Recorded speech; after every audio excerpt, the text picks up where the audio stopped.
kami hanyalah milik-Mu ya Tuhan. Apalah kami di hadapan-Mu ya Tuhan. Segala yang kami dapati, segala yang kami dapat perbuat, itu semua karena anugerah Engkau ya Tuhan.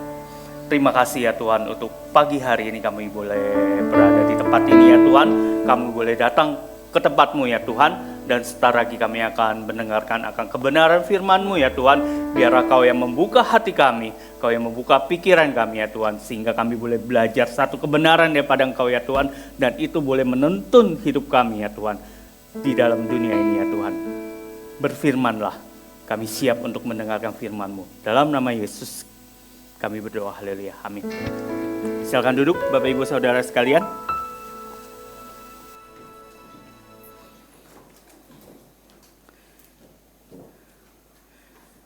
Ya, baik. Sebelumnya, perkenalkan nama saya Henry Chandra. Saya memiliki istri saya Luana Boru Sebayang dan saya memiliki 2 anak. Ya, yang pertama adalah Alexandre Chandra dan yang kedua Grace Olivia Chandra. Dan pelayanan saya di tempat ini, saya adalah seorang pemimpin kesan di wilayah Antasari. Ya, baik. Tema yang diberikan saya pada minggu hari ini adalah mendahulukan Tuhan dalam kesibukan sehari-hari. Ya, nggak dapat ditayangkan ya. Oke, baik. Ayatnya akan diambil dari Markus 1 ayat 35 sampai 39 ya. Oke, saya bacakan ya. Pagi-pagi benar, waktu hari masih gelap, ia bangun dan pergi keluar. Ia pergi ke tempat yang terpencil dan berdoa di sana. Simon dan kawan-kawannya pun mencari dia. Ketika mereka menemukannya, mereka berkata kepadanya, "Semua orang mencari engkau." Jawabnya, "Marilah kita pergi ke tempat lain, ke kota-kota di sekitar sini, supaya di sana juga aku memberitakan Injil, karena untuk itu aku telah datang." Lalu pergilah ia ke seluruh Galilea dan memberitakan Injil dalam rumah-rumah ibadat mereka dan mengusir setan. Oke, saya akan awali dengan satu kisah yang mungkin di sini bapak-bapak sering ya mengalami ini ya. Lagi nganter istri, kalau nganter istri belanja, kalau di Lampung kan nganter istri belanja ke Chandra ya biasanya ya. Oke ya mungkin awalnya akan seperti ini ya. Pi, anterin mami ke Chandra mau beli gula dan tepung. Ya, gula dan tepung aja ya. Oke, ya sudah. Ya udah ya anterin kan. Dan biasanya kan kalau cuma beli gula dan tepung udahlah bentar aja kan. Ya biasanya kalau saya sih biasanya saya tunggu di mobil aja. Toh belanjanya cuma itu. Ya saya tunggu di mobil aja ya. Ya udah istri saya pergi belanja gitu ya. Kan gitu. 10 menit kok belum keluar, 15 menit belum keluar, setengah jam dia baru keluar gitu ya. Dan ternyata tahu-tahu bawaannya ada 2-3 kantong gitu ya, 2-3 kantong. Loh, katanya cuma beli gula dan tepung. Iya, lagi banyak diskon katanya. Ya udah pulang ke rumah kan gitu ya. Begitu sampai rumah tiba-tiba dengar suara teriakan, "Yah, kenapa? Gula dan tepungnya lupa."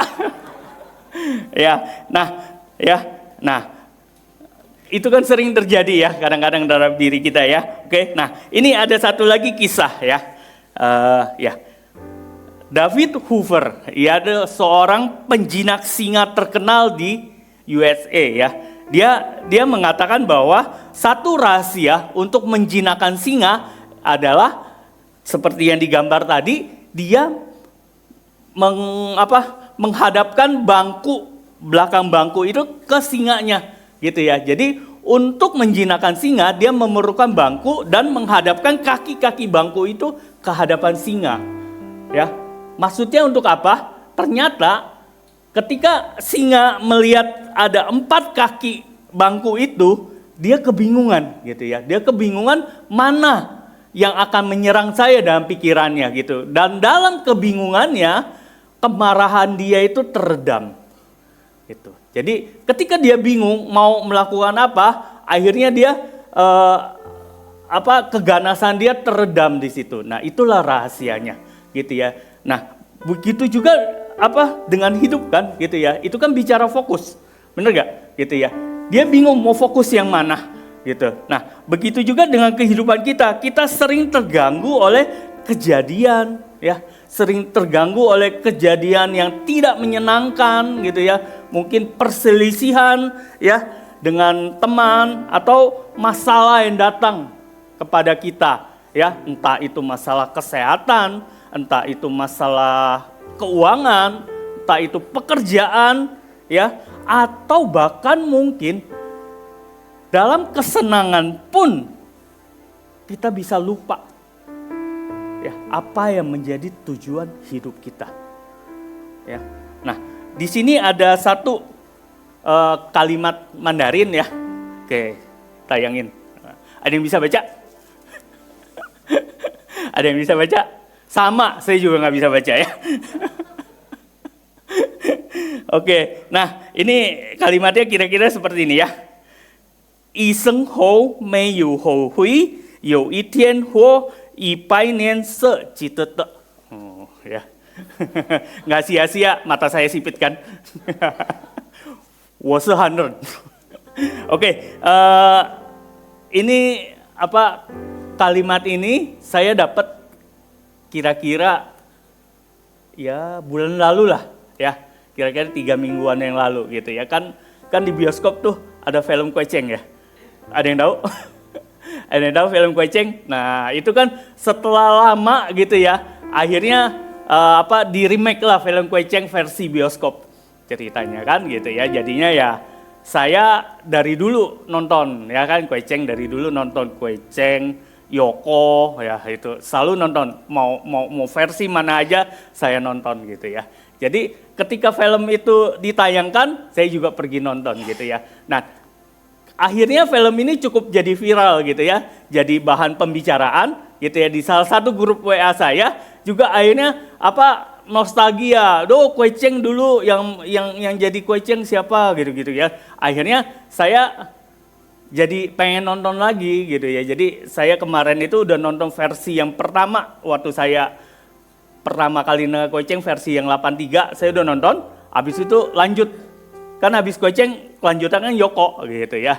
Nah, akhirnya saya nonton Yoko. Nah, di film Yoko ini saya dapat kalimat ini gitu ya. Ya, sebenarnya ini kalimat romantis ya. Sebenarnya ini kalimat romantis, tapi hari ini kan saya tidak bicara hal yang romantis gitu ya. Jadi kalau memang mau cari hal romantis ya silakan nonton. Ya, oke. Nah, kira-kira terjemahannya adalah seperti ini ya. Seumur hidup tanpa penyesalan, baik itu sesaat maupun 100 tahun, itu sepadan, layak atau worth it ya. Jadi selama tujuan hidup kita tercapai, tentunya nggak ada penyesalan, benar gak? Ya, kalau hidup kita ya mau itu hidup kita singkat ataupun panjang ya, kalau kita menjalani hidup itu dan tanpa ada rasa penyesalan, tentunya kita nggak merasa hidup itu sia-sia, betul nggak? Ya, nah tentunya untuk biar nggak ada penyesalan, artinya ya tujuan kita hidup untuk hidup itu kan pasti tercapai. Yang jadi pertanyaan sekarang adalah apa tujuan hidup manusia?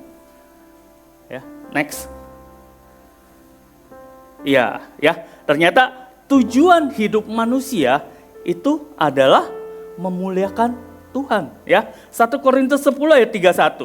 Aku menjawab, jika engkau makan atau jika engkau minum atau jika engkau melakukan sesuatu yang lain, lakukanlah semuanya itu untuk kemuliaan Tuhan. Ya, di sini ada buku ya, itu The Westminster. Westminster itu sekolah seminari ya, seminari teologi ya. Jadi Westminster Shortened Catechism. Jadi katekisasi pendek. Nah, gitu ya, dari Westminster ya.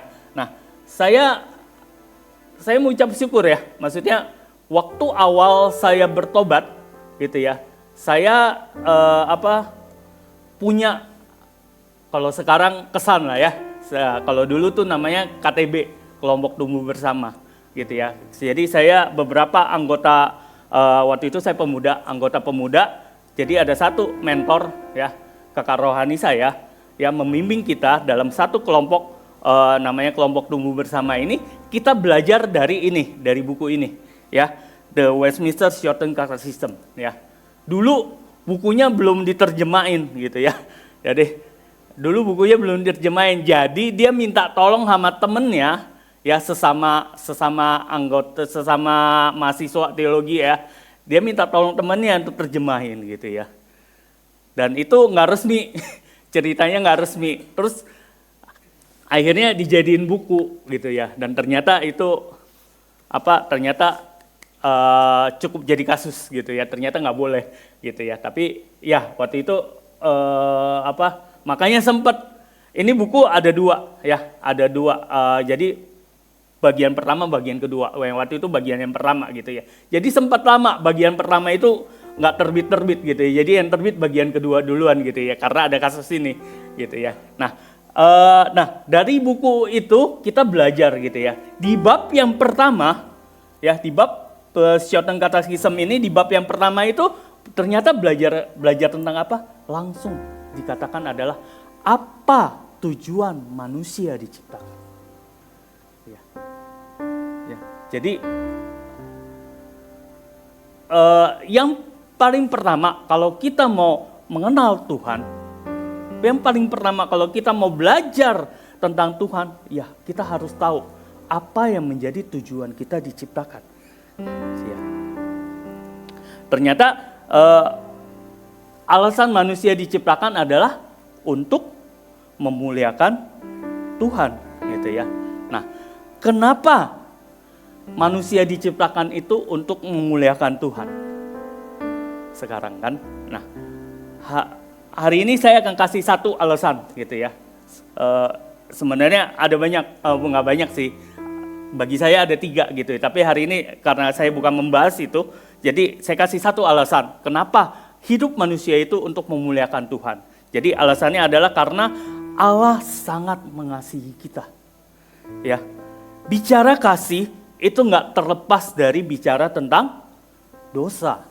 Ya, dosa itu artinya apa? Dalam bahasa aslinya, dalam bahasa Yunani, dosa itu diartikan adalah tidak tepat sasaran, ya, atau tidak mencapai tujuan, gitu ya. Nah, kalau manusia diciptakan untuk memuliakan Tuhan, dan akhirnya kalau hidup manusia itu tidak memuliakan Tuhan, artinya kan tujuan Allah menciptakan manusia itu nggak tercapai kan? Nah, itulah dosa. Ya. Ketika hidup kita, ketika apapun yang kita lakukan, kalau tidak untuk memuliakan Tuhan, kita sudah berdosa di hadapan Tuhan. Dan Pastor Jonathan Edwards dalam salah satu khotbahnya, udah lama, sekitar hampir 200 tahun yang lalu, ya. Dia pernah berkhotbah ya di satu kumpulan orang-orang gitu ya, dengan judul Orang Berdosa di Tangan Allah yang Murka. Gitu ya. Menurut para saksi, ya, Pastor Jonathan Edwards itu khotbahnya itu enggak berapi-api, suaranya datar-datar aja, dan bahkan nyaris hanya membaca teks, gitu ya. Tetapi lewat khotbah itu, begitu banyak orang menangis di hadapan Allah. Ya. Jadi Pastor Jonathan Edwards waktu itu, ini kan judulnya Orang Berdosa di Tangan Allah yang Murka. Dia ngambil dari Mazmur 73. Ya, di salah satu ayatnya ternyata Tuhan itu menempatkan orang-orang berdosa di jalan-jalan yang licin. Ya. Dan sebentar lagi dia pasti akan terjatuh. Ya. Jadi hidup manusia itu udah seperti telur di ujung tanduk gitu. Ya, sebentar lagi dia akan jatuh. Dan kalau sudah jatuh, hancur. Ya. Keberadaan Allah menuntut manusia yang berdosa itu dibinasakan. Ya, tetapi kasih Allah menyelamatkan kita. Ya. Kekristenan itu tidak mentuhankan manusia. Ya, mungkin saudara-saudara banyak dengar di luar gitu ya. Orang Kristen kok menjadikan manusia sebagai Tuhan sih? Enggak gitu ya. Iman kita itu tidak mentuhankan manusia, tetapi justru karena dosa saya dan dosa saudara-saudara sekalianlah sehingga Tuhan harus turun dari surga berinkarnasi menjadi manusia. Jika tidak begitu, tidak ada satupun dari umat manusia yang luput dari kebinasaan. Ya. Filipi 2 ayat 6 sampai 8 saya bacakan, yang walaupun dalam rupa Allah tidak menganggap kesetaraan dengan Allah itu menjadi milik yang harus dipertahankan. Dan dalam keadaan sebagai manusia, ia telah merendahkan dirinya dan taat sampai mati, bahkan mati di kayu salib. Ya. Semakin berat hukuman dosa yang menimpa kita, semakin membuktikan bahwa kebesaran kasih Allah kepada kita. Ya. Jika Allah pencipta kita adalah Allah yang begitu mengasihi kita, siapakah kita? Yang karena keinginan kita, karena keengganan kita, karena keegoan kita, sehingga kita menolak untuk memuliakan Tuhan sebagaimana kita diciptakan. Menolak untuk beribadah, menolak untuk melayani, menolak untuk datang ke san, menolak untuk berdoa. Ya, jangan lagi kita berkata itu kan tugas pendeta, tugas koordinator, tugas pemimpin kesan, dan tugas pelayan-pelayan yang lainnya. Ingat, Yesus mati itu bukan cuma untuk pendeta, bukan untuk koordinator, bukan untuk PK, bukan untuk pelayan. Yesus itu mati untuk kita semua. Ya, mari kita kembali lagi ingat bahwa kita itu diciptakan untuk memuliakan Tuhan, ya. Oke, baik. Ini kemarin ya saya baru nonton film lumayan ya, Last Supper. Ada yang udah nonton? Kalau ada yang belum nonton, saya spill dikit ya. Dikit aja ya. Oke, gitu ya. Jadi Yesus itu turun ke dunia itu dalam menyelamatkan manusia, itu pun Yesus memberi teladan gitu ya. Menunjukkan kepada manusia bagaimana seharusnya kita hidup di situ ya. Nah, di salah satu screen ya, itu tentang Yesus ketika membasuh kaki murid-murid. Ya, di Last Supper itu juga menampilkan kejadian itu. Jadi Yesus ya, yang saat itu mungkin sudah cukup dikenal gitu ya. Yesus awal-awalnya memberikan di cerita itu ya, awal-awalnya memberikan satu khotbah yang lain gitu ya. Dan bahkan mengadakan mujizat. Saat itu juga ditampilin kisah, jadi spill kebanyakan ya. Kisah Yesus memberi makan ya 5.000 orang di situ ya. Tetapi Yesus yang begitu berkuasa tetap mau membasuh kaki murid-muridnya.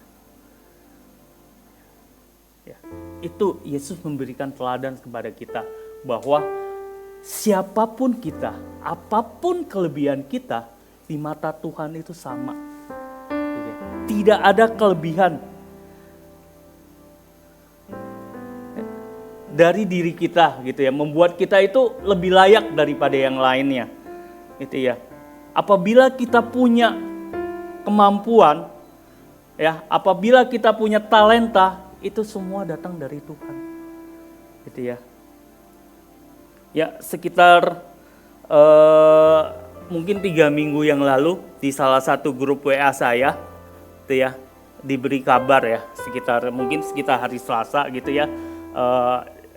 Jadi dikasih kabar gitu ya, grup WA alumni, saya dulu alumni Trisakti, alumni Persekutuan Trisakti gitu, dan saya masih sering kontak dengan mereka. Jadi di grup itu dikasih kabar gitu ya.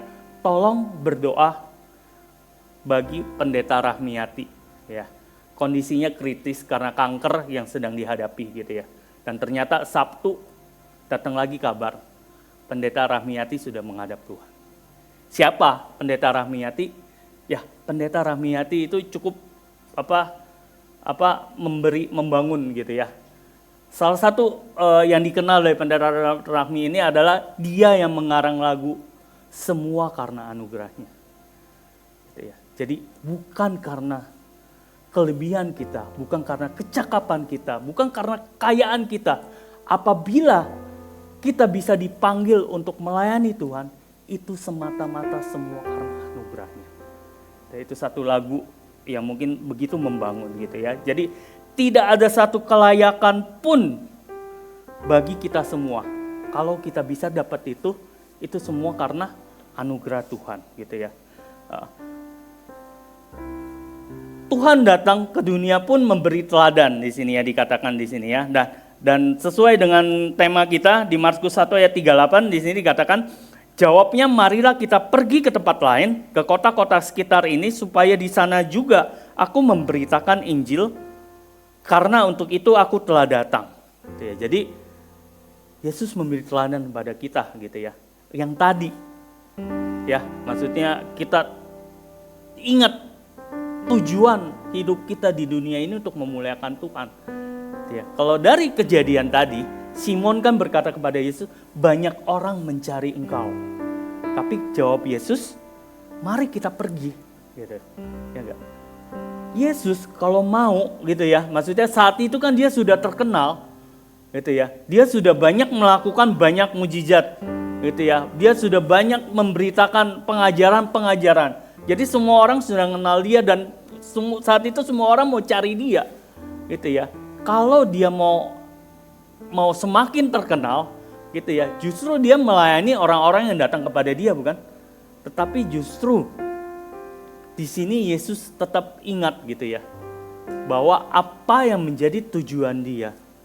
Makanya dia mengatakan, mari kita pergi, ya, ke kota-kota lain, supaya apa? Supaya aku memberitakan Injil, karena untuk itulah aku datang. Kalau di sini Yesus menjadi teladan bagi kita, bagaimana dia bisa tetap ingat akan tujuan dia? Karena apa? Di sini kita belajar kalau ternyata di ayat-ayat awal itu dikatakan bahwa pagi-pagi hari dia datang. Dia pergi ke tempat yang sunyi ya. Pagi-pagi benar, waktu masih gelap, ia bangun dan pergi keluar. Ia pergi ke tempat yang terpencil dan berdoa di sana.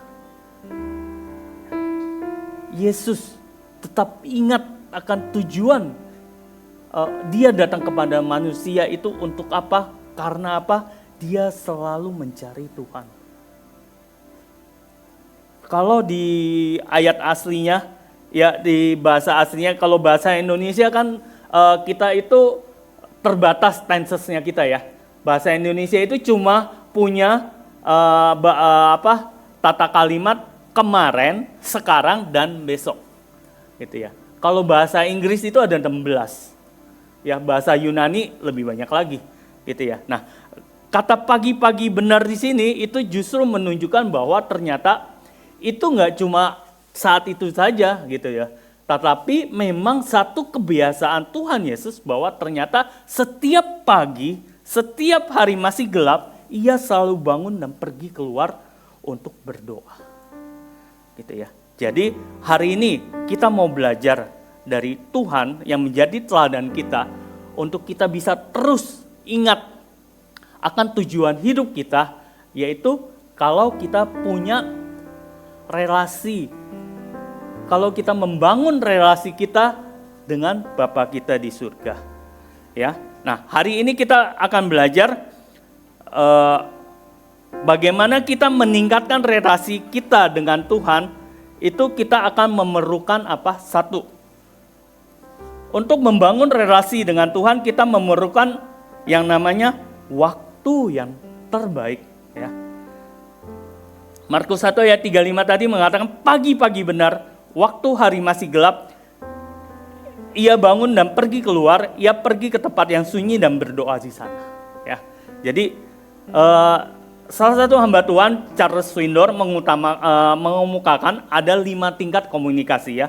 Yang pertama komunikasi basa-basi. Ya, komunikasi basa-basi itu ya, hai, ya, senang ketemu dengan kamu. Ya, itu komunikasi basa-basi ya.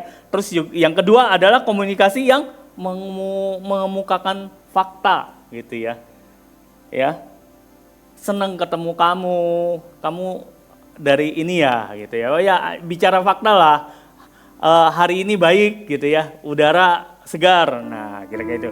Terus mengungkapkan pendapat yang ketiga gitu ya. Mengungkapkan pendapat artinya ya kita ngasih pendapat kita gitu ya. Oh, hari ini kamu baik ya. Nah, itu pendapat kita terhadap dia. Terus ya mungkin oh makanan ini baik ya. Seperti itu ya.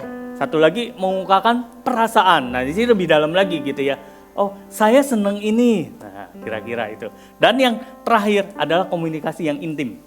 Komunikasi yang intim itu turut merasakan ya apa yang kan komunikasi itu kan 2 arah gitu ya. Turut merasakan apa yang dirasakan oleh lawan bicara kita. Nah, komunikasi dengan Allah itu ya yang ini gitu ya, komunikasi yang intim gitu ya. Ternyata berkomunikasi intim dengan Allah itu memerlukan waktu yang terbaik. Gitu ya. Ya, bukan waktu sisa. Bukan kalau sempat. Dan bukan juga ya sambil lah ya, sambil masak ya, sambil nonton atau apa. Tetapi perlu waktu yang terbaik. Kalau di ayat tadi gitu ya, di ayat Markus dikatakan bahwa waktu terbaiknya Yesus itu dikatakan pagi-pagi hari kan. Tetapi bagi Yesus ya, dia berkomunikasi dengan Bapa itu di segala waktu ya. Bukan hanya di pagi-pagi hari aja. Di malam hari pun dia bisa datang berdoa sama Tuhan. Kan waktu pergumulan doa di Taman Getsemani itu kan malam hari. Gitu ya. Nah, bagi Yesus dia berkomunikasi dengan Bapa itu di segala waktu. Bagi kita yang terbatas, apa waktu terbaik kita? Gitu ya. Yang mana waktu terbaik kita? Bisa aja pagi hari atau malam hari. Pagi hari sebelum kita memulai segala apapun yang kita kerjakan, kita cari Tuhan. Atau pada malam hari ketika kita sudah menyelesaikan segala tugas-tugas kita datang kepada Tuhan. Ya, dan yang kedua,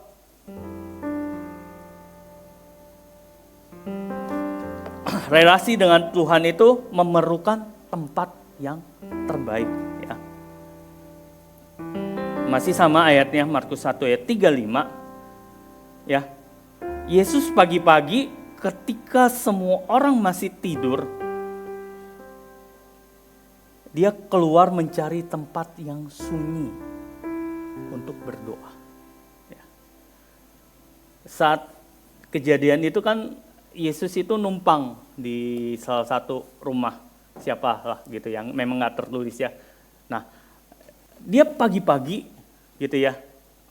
Ketika tuan rumah pun belum bangun, ya, dia sengaja gitu ya, maksudnya nggak mau mengganggu dan nggak mau terganggu gitu ya. Jadi dia pagi-pagi ketika semuanya masih terlelap gitu ya, dia bangun ya, dia pergi keluar, cari tempat yang sunyi untuk berkomunikasi dengan Bapa. Jadi Yesus ketika berkomunikasi dengan Bapa, dia memisahkan diri dari sekitar agar dapat berkomunikasi dengan intim dengan Bapa, agar nggak terganggu dengan hal-hal yang lain, gitu ya. Nah, kita juga harus punya tempat yang bebas gangguan, ya, bebas dari segala gangguan ketika kita berkomunikasi dengan Tuhan, gitu ya. Jangan di tengah-tengah keramaian, gitu ya. Jangan di tengah-tengah ruang keluarga ketika semua masih ngumpul, gitu ya. Terus kita mau berdoa sama Tuhan, ya mungkin akan terganggu, gitu ya. Ya, bisa aja tiba-tiba kan, "Papi, Mami, ya kan, itu bisa ganggu gitu loh. Makanya cari tempat gitu ya, tempat yang kita bebas dari gangguan yang lain. Dan yang terakhir, ya, berkomunikasi dengan intim dengan Tuhan itu memerlukan sikap hati yang terbaik, ya.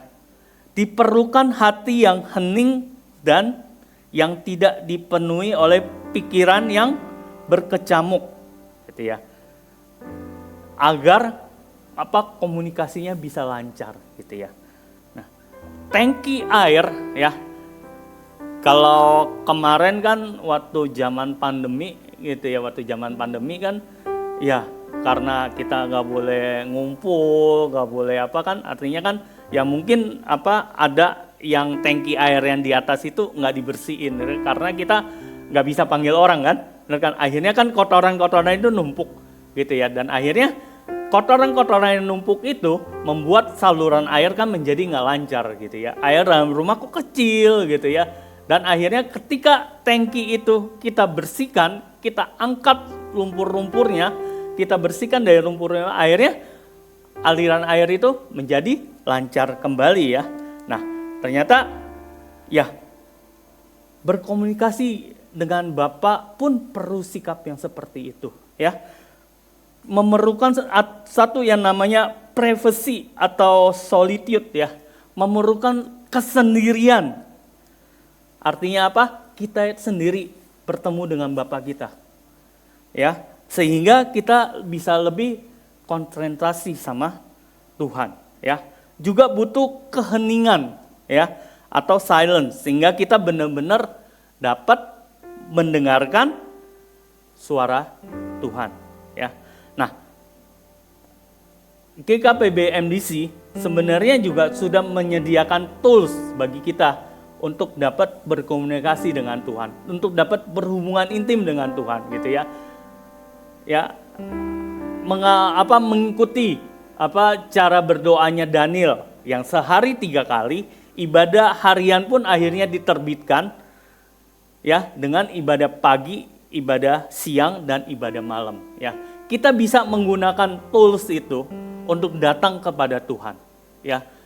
Mungkin kalau ibadah siang di tengah-tengah kesibukan kita, mungkin kita nggak terlalu, maksudnya ya kita tetap ibadah, tapi mungkin belum yang seintens gitu ya. Tapi kita tetap harus memiliki hubungan yang intens, dan itu kita bisa pakai waktu ibadah pagi atau ibadah malam.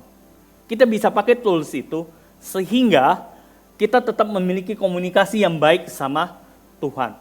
Dan itu bisa mengingatkan kita, terus mengingatkan kita kalau hidup kita itu untuk memuliakan Tuhan.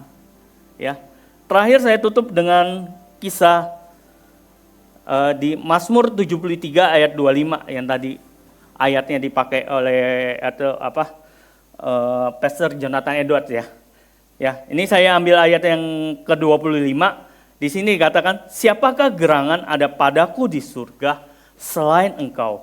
Selain engkau tidak ada yang kuingini di bumi. Jadi Mazmur 73 menceritakan tentang seorang pelayan Tuhan, Bani Asaf, gitu ya. Dia mengatakan bahwa di awal dia bilang hidup dia sebentar lagi tergelincir. Sebentar lagi dia akan terpeleset. Gitu. Karena apa? Karena dia melihat bahwa ternyata orang-orang yang hidupnya di luar Tuhan itu kelihatannya kok baik-baik saja, kok makmur-makmur saja, gitu ya. Sedangkan dia yang hidupnya hanya untuk melayani Tuhan, karena Bani Asaf ini kan dari suku Lewi. Ya, memang tujuan memang menjadi bagian dia untuk melayani di bait suci. Jadi hidup dia itu ya untuk melayani di bait suci, gitu ya. Dan dia melihat bahwa ternyata orang-orang yang di luar Tuhan hidupnya itu semakin baik, gitu ya. Bahkan dikatakan mereka bertambah makmur, ya, badan dia menjadi lebih besar, gitu ya. Ya, badan saya besar bukan karena hidup enak ya. Ya, beda sama yang itu. Ya. Ya, kelihatan badannya besar dan bahkan mereka mengatakan siapa Tuhan kamu gitu loh. Ikut saya aja, kamu ikut Tuhan kamu malah nggak seneng kan? Lihat saya semakin senang gitu ya. Makanya dia katakan hidup dia itu hampir tergelincir di situ. Dia hampir meninggalkan Tuhan di situ. Tetapi dia dalam kegelisahan dia datang kepada Tuhan. Gitu ya, dia datang mencari Tuhan dan akhirnya Tuhan menjawab dia, ya. Dan ini ayat yang tadi dipakai Pastor Jonathan Edward gitu ya. Tuhan memperlihatkan bahwa Tuhan itu meletakkan orang-orang yang tidak mengenal Dia, yang bahkan mengejek Tuhan itu di tempat-tempat yang licin, gitu ya. Dia bahkan bisa ngelihat bahwa hidup mereka sebentar lagi akan terpeleset dan jatuh dan binasa gitu ya. Makanya dia bilang dia bersyukur di situ. Dan akhirnya dia mengatakan seperti ini, siapakah gerangan ada padaku di surga selain engkau?